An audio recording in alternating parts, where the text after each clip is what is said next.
Welcome to the Author to Authority podcast. And today I'm excited because if the pre conversation Judy and I have just had is any indication of how this episode is going to go today, you audience are in for a treat.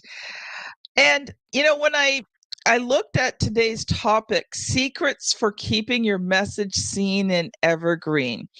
You know, I think sometimes that we don't understand the importance, first of all, of Evergreen, but secondly, the importance of your message and how the consistency of it is just going to help you build your business bigger, better, stronger, and faster.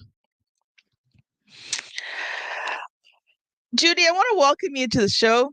Judy is on a mission to help nonfiction authors, which is our audience, make real money from their books. Her signature program for authors gives them the foundation to grow their visibility, credibility, and income, and do it with generosity and grace organically. She learned reframing and resilience as part of her healing from ovarian cancer, an experience that profoundly changed her life and business. Her workshops and one to one mentoring have inspired hundreds of authors to build awareness about themselves, their books, and their businesses. Judy, welcome to the show. Oh, thank you, Kim. I'm so happy to be here. And we're both warm and safe in our studio, but it's kind of wet outside at the moment. Well, what on your end? We're actually having a sunny day here. So as soon as we're done, I'll actually open my curtains up again so I can get some sunshine in here. Fortunately, if I open them, all you'll see is sunshine. You won't see me. So they got to stay closed while I record it. No Yep. sunshine for Kim today. Oh, sorry. Judy, I want to just start off by asking you probably the obvious question. And, you know, how important is it in keeping your message, seen and evergreen? Well, think about this. Um, I can name two of the top 10 nonfiction business books that were published close to 30 years ago. And I'll bet you know at least one of them, and that is The 7 Habits of Highly Successful People. Now, why do you think we all still know that one? Because the company behind the book, not just the author, has continued to put out little gems on that topic for the last 30 years. And you know what? If you have a nonfiction book and it's got value and wisdom, it didn't suddenly turn bad like a carton of milk. It still got a gift to give to people who didn't know about it before they encountered it. And you never know when someone's going to come upon your message. It's funny. We were talking just before the show about the fact that I moved across the country, and one of the things we did, because with the movers we were paying by the pound. So everything in the house went under the scrutiny of, do I want to pay per pound to move this thing? And so one of the things that, I had to go through, we'd been in the house for 30 years, was I had a lot of books. Wow. And it's it's all it's almost sacrilegious. It's almost taboo. Like it's almost completely forbidden to throw out a book. Mhm. So I think there was one or two I did throw out because they were just so falling apart. Nobody could use them. But every other book I made sure either they went to someone, I donated them somewhere. The Salvation Army got a lot of my books. And when you just said there about the fact that, you know, a book can just sit there. And I think about how many times in my own life, a book was sitting on my shelf, like going through those books when I was getting ready to move. There was quite a few of them was like, I read, yeah, I can get. And then there was other books. It was like, I had read them before, And it was like probably 10, 15 years ago, but I'm like, I forgot about this book. Man, no, this book's coming with me. It's going back on my shelf and it's going back on my reading list and I am reading that thing again. And so you just never know with a book. And even ebooks, they're sitting on your Kindle and you go flip Oh gosh. your Kindle one day and you're like, "Oh, I forgot about that book." So you are so right. The power of books are incredible. Well, and you know what? When you read something, even if you reread it, you're at a different place in your life now than when you first read it. I Yeah. mean, I think we've all got books in our libraries that, we go back to all the time. I mean, this is terrible. I have this is a family trait. We all have massive amounts of books. And I heard what you said. And because I've had several careers, I had to go, okay, am I still using this? And I'm not using this anymore. Can someone else use it? And I donated the books too. But I'm looking up here. I'm looking at Book Yourself Solid, Blink, Fierce Conversations. There's just own your own niche. My friend Stephanie Chandler. I met Stephanie right about the time she released that book. And that's how we became friends. But, every time you go through and do research, you're gonna find something new. So you can keep your message out there, taking a phrase, might be your chapter title, it might be did you know something in your book, and you share it, and then you share it again. People love to discover secrets, and you've got a bunch of them. Every author has them, and if you're a nonfiction author, think about that. How can you continue to share your value? Well, I mean, think about it. If you've got a half decent nonfiction book, anywhere from 100 to 200 pages, you're probably looking anywhere from 25 to 50,000 words. I'm sure you can find a few that you can share out to people from your book. But the funny thing is I haven't promoted my own book out as much. I've been more using it to give it away and things like that. Mhm. But I'm going to be doing a new series of books, and so I recently went back and read the first one, and I realized I'm going to change it up a little bit to reflect the new series.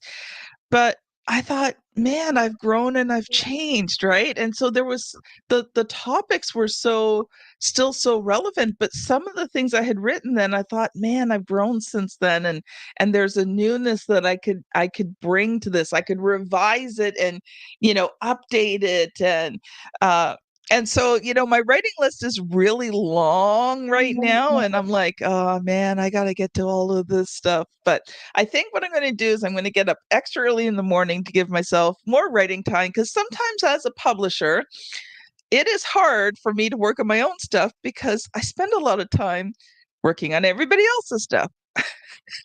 Oh, I don't know about that. Yeah, that's kinda me too. I mean, it's really funny. I got elected to president of our Redwood Writers Club 2 years ago, and this is my 2nd term, and I thought, "Well, that'll be great. That'll help me get more."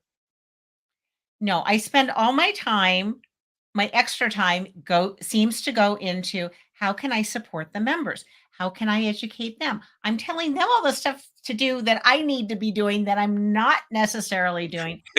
But you know what? Podcasting is such a gift to authors because this is the perfect opportunity to share those bits of wisdom. And Yeah. like a nonfiction book, podcasts are evergreen. And that's part Yes. of my mantra is to educate authors who had never thought about using a podcast. And in fact, I'm working on a new program with my friend Brett Ridgway. He has the Spotlight on I Speaking. interviewed Brett. I know. And is this crazy? I mean, it's such a small world. He knows everybody. But you know what? We both are in agreement about that. Well, all three of us are. We're in agreement that you can use podcasting to help establish yourself, to help get your work Mm. out there. But those evergreen episodes, you can now use them to get people to find out about your book, use your book to get people to find out that you do podcasting, and you can, like, do a highlight reel of your episodes, whether you're a host or a guest. And I think that, oh my god, that is one of the most brilliant strategies to get your name out there and to get more opportunities to speak and to get people interested in what you know and how you help them. Okay, Judy, I looked down for a moment because you said something and I went, oh man, that's such a brilliant idea. I mean, I've always thought of a podcast highlight reel, but I thought, oh, I'd pick guests. And I'm like, man, I've said some good stuff. I should do a podcast highlight reel for me. Yes, absolutely. And you know what? It's just like when you said what you just told us. I'm going to write a new series, and this is what I'm doing. If you did a short series of solo episodes where you talk about what you're doing, do you Yeah. know how many people would go, "Oh my gosh, I could do that." And now I've got more information and more material, and now I've got more books. You know what the funny thing is, Judy, especially as a publisher, here's two things I've noticed, or at least, yeah, two things. First of all, most people have a tendency towards either writing or speaking. They're usually better at one or the other. Mhm. And so I found with me, I've learned how to speak. I've done Toastmasters, I've done 400 podcasts, I've spoken on stage. But when it comes to creating content, I will type over speaking it out every single time. I write better when I'm in that creative flow. Yeah. Even a lot of my speeches and that, I will write it out first. It's just for me, that's the way that I create best is actually through the writing. Now, mind you, my typing is atrocious even after all of these years. I never took typing in school, and I'm always going back and fixing. I mean, you would think I wouldn't know how to spell from my typing, but I'm actually a pretty good speller. But yeah, I prefer to actually write. So I would actually write it all out first, then record it. Now, for some people, it's the reverse. Their genius is in the spoken word, right? So, Mhm. my advice to the audience is go with what you do best. Just because somebody else does it one way doesn't mean you have to. You find the way that works for you, and then I'll let your genius flow. I am in complete agreement with you, and I tend to do drafts by speaking them, um, and partly because I think faster than I keyboard, even though I am pretty fast. I did learn how to type. Oh god, we learned on a manual typewriter, to tell you how long ago that was, and I never thought, Oh, I was alive when those things were around. "Oh god." I know, and I mean, it cracks me up because those of you who've only used a computer keyboard have no Oh my idea. god. You had Typewriter. strong fingers. But you're absolutely right. You have to use the tools that fit you, and then Hmm. you'll be happy, not trying to use tools that don't work. I mean, that's kind of my Mhm. whole philosophy about book marketing. If you are trying to do something that is inconsistent with who you are, it's not authentic. It feels, I mean, I'm not talking about being, trying to stretch a little bit. I'm talking about if something really is not in your wheelhouse and it's not something you love, you're going to sound like a goof every time you do it. Yeah. You're going to be uncomfortable. And if your intention is to communicate and connect, you've gotta do it in the way that is authentic to you. Yeah. So I love what you said. That makes total sense. And well, I bet you know this too. They have done scientists have been studying the neurology of how we communicate. And part of the physical act of writing, and I'm talking with a pen. Yeah. I'm not talking about keyboarding.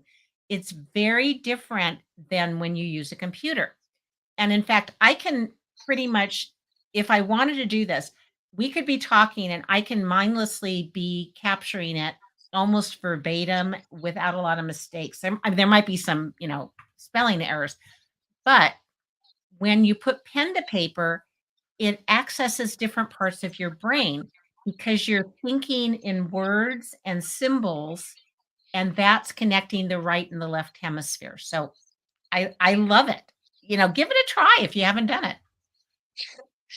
When I first started creating content, I used to write it out by hand and then type it out.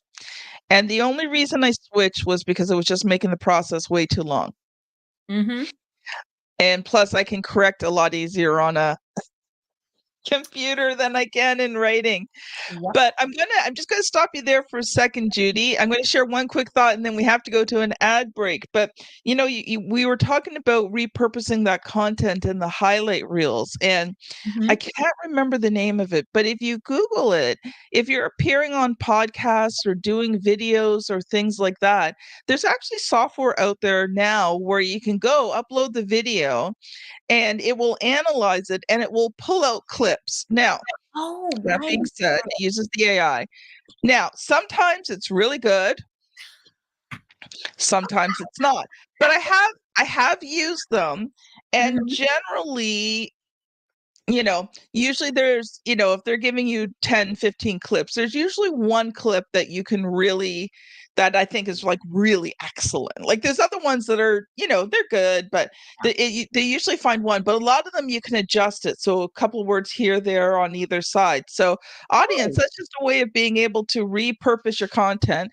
And there are some softwares now where you can actually just manually do it. So if you go through and you time out when you said certain things, you can upload it into the software and it'll create the horizontal, it'll create the vertical ones for you. It puts headlines, subtitles Ooh, for you.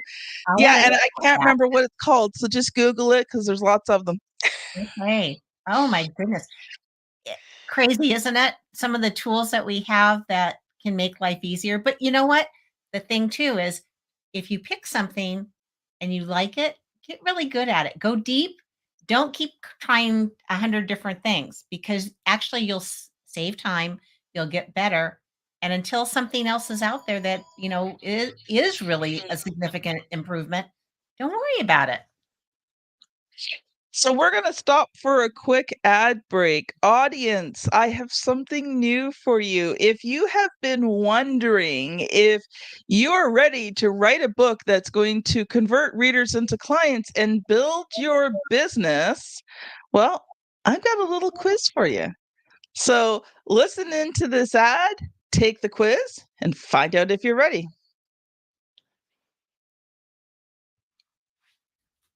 Welcome back. Judy, we've just been kind of going all over the place. I've been loving this conversation. I do want to touch a little bit. I want to give you a couple of minutes to share your expertise, but just before you do that, because I know you've come prepared with few practical things, but could you just take a couple of minutes and just share a bit of your story with us? I know you have a really powerful one.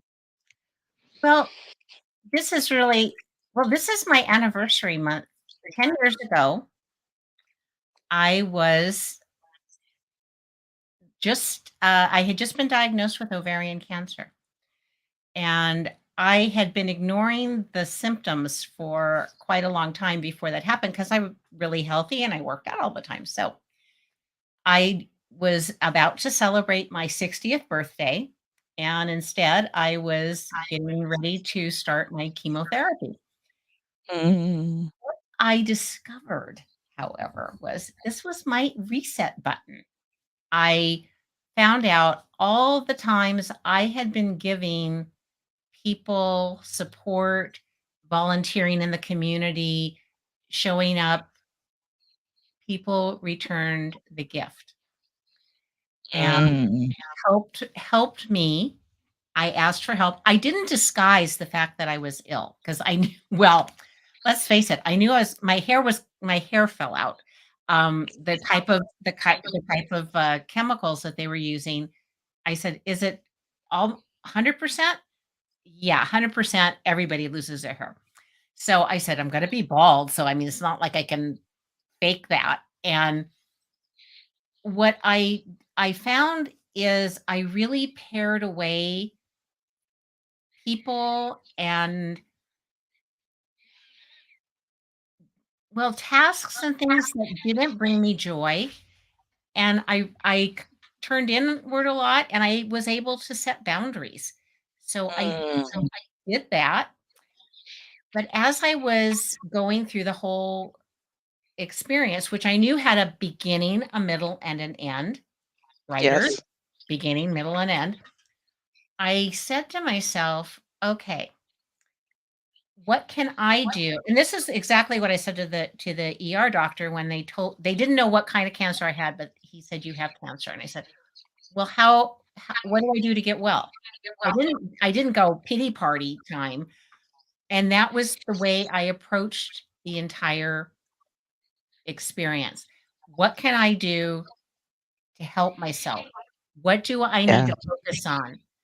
And through that, I got a new appreciation for what my body could do, for paying attention to it, and I applied those same gifts that I learned after I got I got physically stronger and healthier because I'm healthier now than I was before.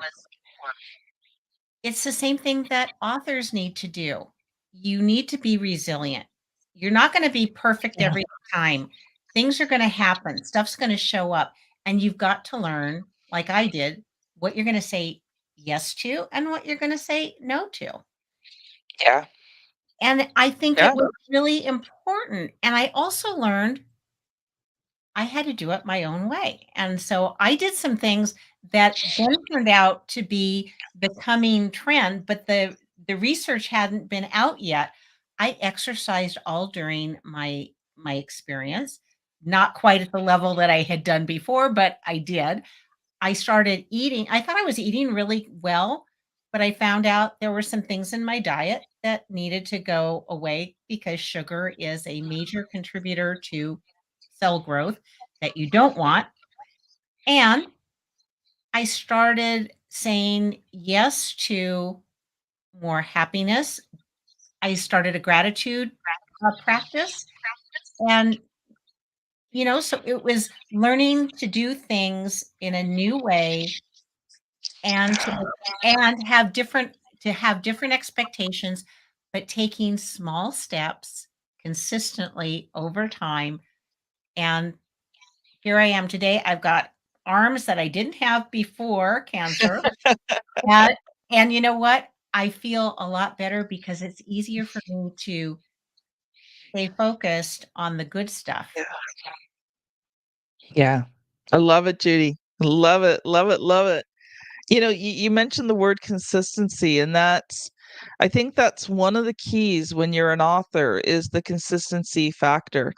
I like to tell a little story about, how do you get momentum to work for you? You become best friends with consistency. Mhm. Because consistency and momentum, they're like husband and wife, and she's the gatekeeper, and you don't get to momentum unless you are really close to consistency, and you have to prove yourself to her first. But once you do, when she introduces you to momentum, well, man, you better hang on because things start to moving fast. Oh, absolutely. That is absolutely true. Um, and it's funny because a lot of people think, "Oh, I've gotta be number 1 bestseller." And I'm going, "And are you continuing to sell books? Do people still know about you?" I don't Yeah. focus on that one event. I'm Yeah. looking at a lot of events over time. And you know what? Yeah. A lot of authors are going, "Well, yeah, if you wanna throw a lot of money at being number 1, you can do that. If you don't have a huge number of people who are gonna buy your book on day 1." But it's better to focus on how am I going to get my message out many times?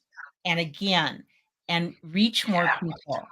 So consistency is totally the direction that I want to help instill the habit of consistency in the authors that I work with. And when they do that, you're absolutely right. It's like miracles happen. I mean, like you Mm. said, you've done 400 episodes. Well, that didn't happen because you said, "Oh, I'm going to do a podcast." And then you did one episode. Nope. You planned and you keep doing it. And you have to keep doing it even when you're going, well, this is maybe not as much fun, but thinking about why did you write the book? Mhm. Whose life can you save by sharing your story? Yeah, And exactly. I'm even talking about business books. You can save a life. And I know this to be true. When I think about myself in my 30s, I had I had a struggle with depression most of my life. This is pre all the good stuff that happened later. But there was a period I was just really in the dumps. And what did my mother, smart lady who knows, because the whole family, we were a bunch of readers, she said, go find a book that will help you because I don't know what to tell you anymore. And you know what books? Two books showed up. Feel the Fear and Do It Anyway by Suzanne Jeffers and The Artist's Way. Those two books. And you know what? It shifted my perspective. I started doing something consistently. I hated morning pages. I mean, that is not when I write the best. I mean, I do it now, but I couldn't do it then. I just hated it. I thought it was nasty. It was just vile. I did not want to do it. But I said, you know what? I don't want to feel the way I'm feeling. So let Yep. me try it. Yeah. And then learning that my fear of whatever it was never going to go away, but I could make friends with it. Then I Yeah. started being able to stand up in front of people and I didn't worry about that. And if I felt nervous, I would acknowledge it. Who knew? Yeah. It's funny, you talk about business books making a difference. And I mean, I can tell you for a fact that there have been books that have changed the trajectory of my life because they changed the trajectory of my business. Yep. I remember the first time I read The Go Giver by Bob Berg. Just heard him. Actually, Bob was on my podcast. He was my first guest on the Wow. show, and he's been such a blessing in my life.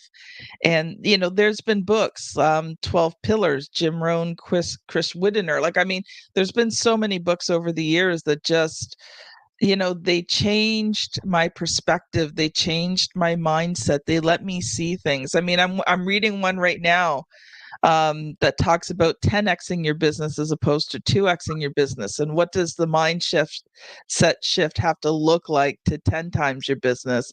And Mm. how once you've got that mindset shift, it's actually easier to 10 times your business than 2 times your business. And I'm like, oh, this book is challenging me to the core.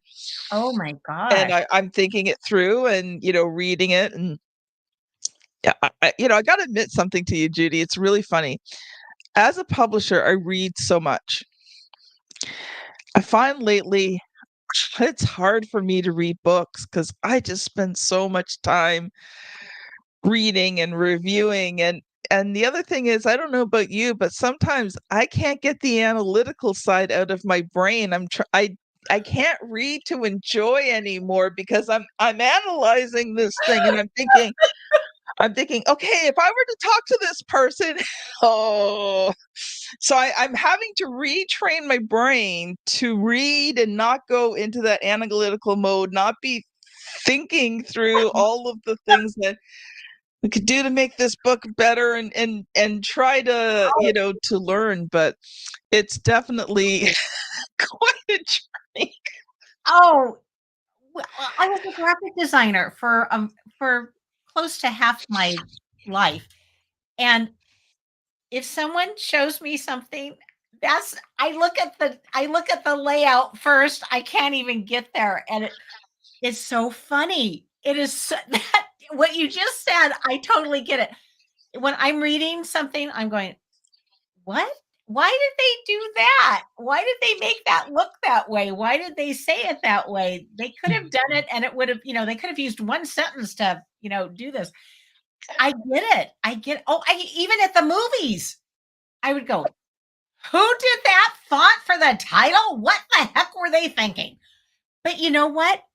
If for those of you and I both are obviously, we're visual as Yes. well as auditory, and I'm also a kinesthetic. I mean, kinesthetic is probably my golden spot for learning, so it's integrating all of those things. But you know what? If there's something that interrupts me getting the meaning of something because it looks ugly or it's improperly constructed, that you have to think about that. And I get it. So sometimes I'll listen to an audiobook instead of reading it on paper for that very reason, because I won't be as critical Yeah. of what's going on. I've tried audiobooks. I just I mean, I've admitted this to the audience before, so this is not going to be a huge revelation to them. I don't even listen to a lot of podcasts. I am not an audio person. But one of the things I recognized in building my business was the fact that, like you said, you've got people who are visual, people who are audio, people who are kinesthetic. So, I have focused on creating content that reaches all those people. So the podcast is on video and audio. I write books for those who are the more visual people, the readers like me, right? Because I recognize that if I just do things that are only in my own that I enjoy, Mhm. I'm there's so many people I'm going to be missing out on. But audiobook, man, 5 minutes, I'd be like, Isn't that the audio puts me to sleep. Oh, I really, really get it. I really get it, and it depends on the book. And there are Yeah. some books this is a little tidbit for those of you who are out there, authors, hello. If you only have your book in one format, what the heck are you thinking? For Yeah. that very reason. And people who listen to an audiobook are far more likely to buy either the ebook or the print book, or they might buy all of them because if they really like you. So now you've made 3 sales instead of 1.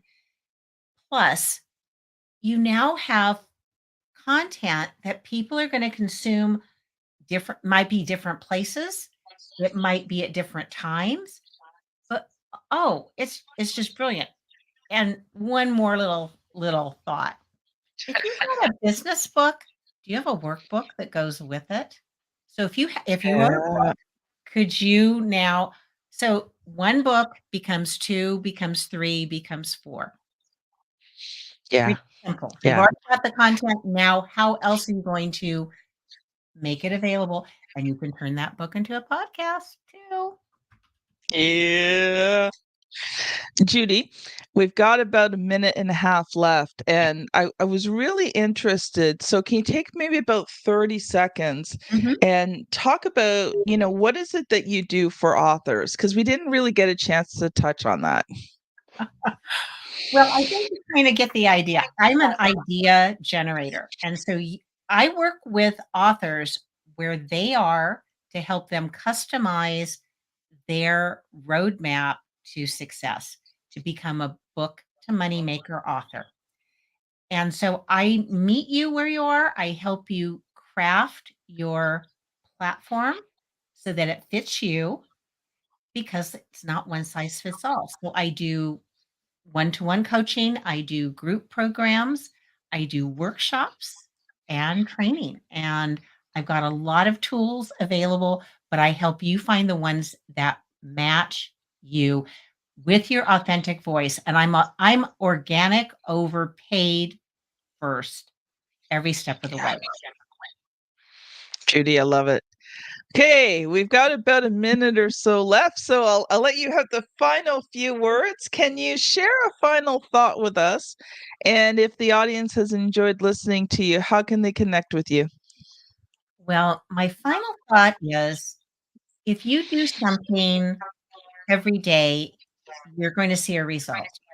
And case in point, just like if you go to the gym once, that doesn't do anything. If you write every day for as little as 5 minutes, think about 5 minutes over the course of a year. You've now got a book. And you could share your thoughts as you're writing the book to help build your platform and to find out if people are resonating with you. To connect with me, you can go to bookmarketingmentor.com. And right on the homepage, you're going to see some gifts under resources. And I've got it for those who are listening in real time or this month. I have an intensive coming up, and we're going to create your book to moneymaker playbook right in that intensive. Love it, love it, love it. Thank you so much, Judy. Audience, if you've enjoyed today's episode, I highly recommend that you go check out episode 445, How to Sell More with Story with Robert Hughes. Yeah, you know the routine. If you're on YouTube, my daughter has placed the thumbnail here somewhere. If you're on your podcast app, we are currently episode 474. So you're going to have to scan back about 30 episodes on your podcast app. But I guarantee you it will be another one that will enhance and give you a slightly different perspective on what we covered today. Thank you so much for listening, and we will see you on the very next episode. Bye now.